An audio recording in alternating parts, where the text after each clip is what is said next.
15 अगस्त हमारा स्वतंत्रता दिवस। ये दिवस राष्ट्रीय उत्सव होता है।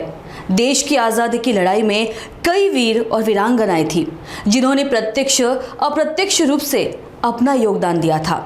ऐसे ही कुछ वीर और वीरांगनाओं की गाथा को आपके समक्ष लाने का ये हमारा प्रयास। नमस्कार, मैं हूँ रिंकू पांतावने और आप देख रहे हैं नागपुर समय न्यूज़।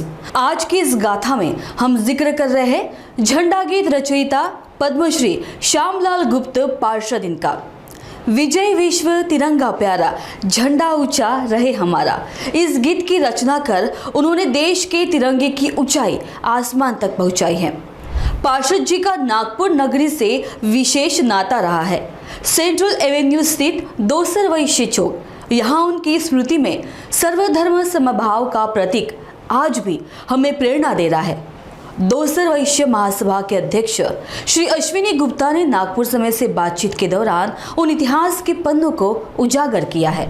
तो आइए आज इस स्वतंत्रता दिवस समारोह की श्रृंखला वीरों की गाथा में जानते हैं श्यामलाल गुप्त पार्षद की कहानी श्री अश्विनी गुप्ता की जुबानी। झंडा ऊंचा रहे हमारा, विजय विश्व तिरंगा प्यारा। दोस्तों, 15 अगस्त 2025 स्मृति की है।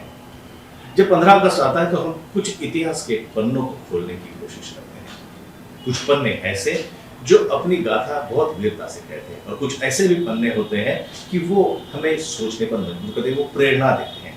जब 15 अगस्त या 26 जनवरी आता है तो हम बड़े शान से अपना तिरंगा लहराते हैं। जो मैंने गीत गाया था, झंडा ऊंचा रहे हमारा, विजय विश्व तिरंगा प्यारा, इसकी रचना की थी पद्मश्री श्यामलाल गुप्त, जिन्हें पार्षद के नाम से भी जाना जाता है। और हमारे लिए ये नागपुर वासियों के लिए बड़े फख्र की बात है, बड़े गर्व की बात है कि श्यामलाल गुप्त जी जो है ये दोसर वैश्य समाज महासभा से थे। इन्होंने इसकी नागपुर में स्थापना की थी, अपने सहकारियों के साथ में थे। आज भी इतिहास की धरोहर नागपुर के दोसर वैश्य भवन चौक में जो है विरासत में हमें मिली हुई है। और आज के आधुनिक युग में दोसर वैश्य भवन में मेट्रो का स्टेशन भी है। जब हमने इसके बारे में जानने की कोशिश की तो हमने ये सोचा है क्यों ना किसी एक्सपर्ट से इसके बारे में हम ये इतिहास को जानें। तो आज हम यहाँ बैठे हैं दोसर वैश्य महासभा में और यहाँ के आज के प्रेसिडेंट जो है अश्विनी गुप्ता हमारे साथ में। सर, आपका बहुत बहुत स्वागत है। नागपुर समय के माध्यम से सर हम चाहेंगे कि आप उस इतिहास पर रोशनी डालें ताकि नागपुर वासी और पूरे देशवासी जो है उस इतिहास को जरा और सटीकता से समझें। जैसा कि आपने जानकारी दी है, विजय विश्व तिरंगा प्यारा, झंडा ऊंचा रहा है हमारा के जो रचयिता थे श्री श्यामलाल जी गुप्ता पार्षद, ये हम लोग के दोसर वैश्य महासभा के एक आधार स्तंभ थे और ये इन्होंने हमारे समाज की स्थापना में बहुत बड़ा योगदान किया। इनका जन्म तो नरवल में हुआ था, कानपुर के पास एक छोटा सा गांव है नरवल, लेकिन इनका कार्य क्षेत्र पूरा फतेहपुर, कानपुर, लखनऊ और नरवल। और ये स्वतंत्रता संग्राम सेनानी होने से शुरू से ही कांग्रेस से जुड़े हुए थे और इनको महात्मा गांधी, जवाहरलाल नेहरू, डॉक्टर राजेंद्र प्रसाद, इनके साथ काम करने का काफी अनुभव रहा है। जो मेन प्रभाव था उस वक्त का, जो भारत की स्वतंत्रता के लिए लड़ाई लड़ रहे थे, उनके साथ में सक्रिय रूप से शामिल। और जितने भी कांग्रेस से अधिवेशन होते थे कांग्रेस के, तो उसमें उस समय राष्ट्रीय गीत के रूप में विजय विश्व तिरंगा प्यारा, झंडा ऊंचा रहे हमारा ही गाया जाता था। ये काफी समय बाद राष्ट्रीय गीत अपना चेंज हुआ, नहीं तो यही राष्ट्रीय गीत सब जगह गाया जाता था। हर अधिवेशन में, हर कार्यक्रम में इसी को ही गाया जाता था। और पार्षद जी का ऐसा था कि 1952 में जब अपनी आज़ादी के बाद इन्होंने लाल किले से भी विजय विश्व तिरंगा प्यारा, झंडा ऊंचा रहे गीत गा के सबको पूरा भाव विभोर हो गए थे। लोग इतने खुश हो गए थे। और बाद में इनको रामायण पठन का भी बहुत शौक था जी। तो स्पेशली राष्ट्रपति, तत्कालीन राष्ट्रपति डॉक्टर राजेंद्र प्रसाद जी ने स्पेशली इनको बुलाकर अपने सामने इनसे पूरा रामायण पाठ करवाया था। राष्ट्रपति भवन में एक बड़ा सम्मान, बहुत बड़ी सम्मान की बात है कि उनको इतना बड़ा सम्मान मिला और तत्कालीन राष्ट्रपति जी ने अपने सामने बुलाकर पूरा सुना। और इनकी इसी भावना और इनका देश प्रेम और स्वतंत्रता संग्राम सेनानी होने के कारण उनको पद्मश्री की उपाधि भी प्रदान की गई। इंदिरा गांधी जी भी उनकी काफी भक्त थी और उनको बहुत ज्यादा मानती थी। हम लोग के दोसर वैश्य समाज के तो आधार स्तंभ थे ही। तो फिर हमने यहाँ पर जब हमारे जयप्रकाश जी गुप्ता नागपुर सुधार प्रन्यास के ट्रस्टी बने तो फिर हमने नागपुर सुधार प्रन्यास को रिक्वेस्ट की कि चौक का नाम हम दोसर वैश्य भवन चौक तो है ही, पर हम वहाँ पे पार्षद जी का एक रेप्लिका बनाना चाहते हैं और उसमें एक संदेश देना चाहते हैं कि हिंदू, मुस्लिम, सिख, ईसाई है जो सब मिलकर रहते। तो आप देखेंगे जो चौक है उसमें जो रेप्लिका बना है उसमें हिंदू भी है, मुस्लिम भी है, सिख भी है, ईसाई भी है, और वो झंडा लेके चल रहे हैं। जी, कहीं ना कहीं भारत की जी। सहिष्णुता जो है जी, उस जी, रेप्लिका में दर्शाई सर्वधर्म संभाव का प्रतीक है वो चौक जी। हमारा, और उसमें पूरे झंडा गीत भी लिखा गया था जी, उसमें। जी।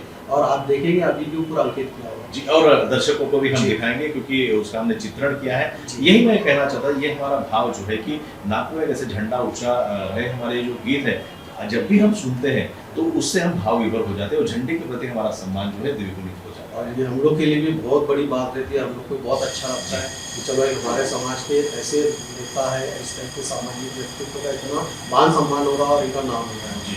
और इस वो चौक का उद्घाटन तत्कालीन मुख्यमंत्री सुशील कुमार जी शिंदे ने किया था, और एक समय जब कांग्रेस की सत्ता थी तो सोनिया गांधी जी भी यहाँ उतर के पुष्पांजलि अर्पित कर चुकी क्या? है, और जब तो हम आपको भी फोटो भी दे देंगे। जी जी और इसके अलावा अपने लालसावजी देशमुख, देवेंद्र फडणवीस जी, अपने मेयर, हर मेयर जब रहता है इनका, अभी हम लोग 9 सितंबर को पार्षद जयंती मनाने वाले हैं। जी, जी। इनका जन्म 9 सितंबर के दिन हुआ था, जी। तो हर वर्ष हम लोग बहुत धूमधाम से चौक में उनकी जयंती मनाते हैं। मनाना भी चाहिए जी। क्योंकि देखिए ये जब हम ये ऐसा जयंती मनाते हैं तो वो एक उत्सव होता है लोगों जी। को ये दर्शाने के लिए कि इन लोगों ने कुछ कुर्बानियां दी, इन लोगों ने देश की स्वतंत्रता के लिए कुछ किया है।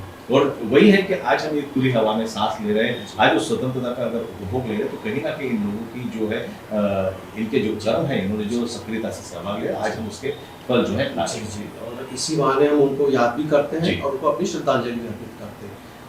थोड़ा सा सर हम आधुनिक युग की ओर आते हैं। कहीं ना कहीं आज के आधुनिक युग में जो विशेषकर युवा वर्ग है वो सोशल मीडिया और इन सब चीजों में इतना उलझा हुआ है, तो कहीं ना कहीं आपको क्या ऐसा लगता है कि ये इतिहास के पन्ने कहीं ना कहीं दबते जा रहे हैं? बिल्कुल सही और बात अगर उन्हें कही। उजागर करना हो तो क्या किया जाए? बिल्कुल आपने बहुत सही बात करी, और मैं आपको बहुत बहुत धन्यवाद देता हूँ कि आप एक इतना अच्छा कार्य रख रहे हैं कि प्रोजेक्ट, कि आप इतिहास में जो छुपे हुए हैं, जो अपनी नई पीढ़ी को जानकारी नहीं है, 15 अगस्त के माध्यम से आप उनको एक एक अपने जो आधार स्तंभ है, जो स्वतंत्रता संग्राम सेनानी है, उनको सामने लाने का प्रयास करें। इसके लिए मैं आपको भी साधुवाद देता हूँ। जी, और आपसे ये कर्तव्य है सर, भी being a media person बहुत अच्छी हमारा बात है, कर्तव्य है। बहुत अच्छी बात है, और इससे युवा पीढ़ी को जानकारी भी मिलेगी। कई ऐसे जो छिपे हुए हीरे जी। हैं उसको आप सामने ला रहे हैं, ये बहुत बड़ी बात है।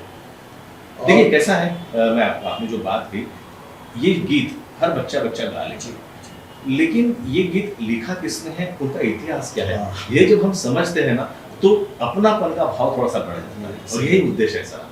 तो सही बात है। और आपको एक चीज और जानकारी देना चाहता हूँ, जी। जब मेट्रो स्टेशन बन रहा था, जी तो मेट्रो स्टेशन के जब दीक्षित जी, वो हम लोग के सभा से जुड़े हुए हैं, हम जी। लोग के काफी लोगों से संबंध भी अच्छे जी। होंगे, तो उन्होंने स्पेशली जब मेट्रो स्टेशन का 2 वर्ष हुआ, मेट्रो स्टेशन नामकरण हुआ, जी तो ये जो नीचे जो आपने लिखा देखेंगे ना, जी। वो हिंदू मुस्लिम सिख का है, वो ऊपर दीवार में उकेरने आज 30 फीट ऊपर दूर से दिखता है। जी। सेम चीज को उन्होंने ऊपर भी जी, हम जरूर उसका भी चित्रण करेंगे और हमारे दर्शकों को भी वो बिल्कुल, और वो भी हमारे लिए, हमारे समाज के लिए बहुत बड़े गौरव की बात है कि मेट्रो स्टेशन का नाम 2 वर्ष भवन नाम दिया। जी, ये बात तो है कि 200 वर्ष समाज भवन उसका नाम दर्शाया गया, लेकिन मैं समझता हूँ कि किसी भी व्यक्ति विशेष, खास करके गुप्ता जी, पार्षद जी के लिए तो सिर्फ समाज उनका लिमिटेशन नहीं, पूरे देश के वो नेता थे, पूरे देश को उन्होंने एक संदेश दिया कि झंडे के प्रति सम्मान कैसा रखना चाहिए। फिर सर मैं वो वापस उस सवाल पे आता हूँ कि किस तरह से हम युवा पीढ़ी को इन सब चीज़ों से कनेक्ट कर सकते हैं, उसके लिए युवा पीढ़ी ने क्या करना चाहिए?